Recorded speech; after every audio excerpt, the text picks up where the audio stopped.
Bugun sizlar bilan kuryer akalarimiz orasida eng mashhur bo'lgan elektrovelosipedlardan biri Monster Drongo haqida gaplashamiz.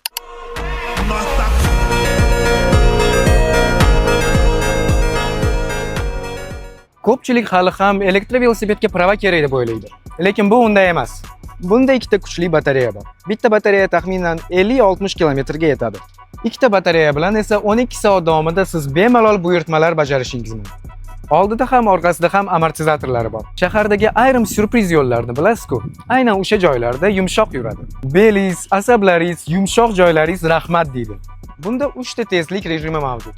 O'zingizga qulay rejimni tanlab, bemalol yuraverasiz. Oldi va orqa tormozlar juda yaxshi ishlaydi. Kerak bo'lganda tez va xavfsiz to'xtashingiz mumkin.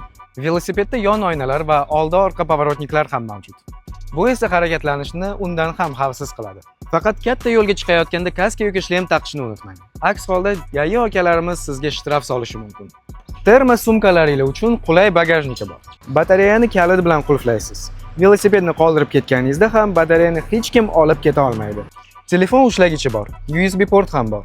Ya'ni yo'lda ketayotib, bemalol telefoningizni quvvatlab ketaverasiz. Agar siz ham Monster Drongo elektrovelosipedini ijaraga yoki muddatli to'lovga olishni istasangiz, kommentariyada plus qoldiring va bizning Instagram profilimizga obuna bo'lishni unutmang.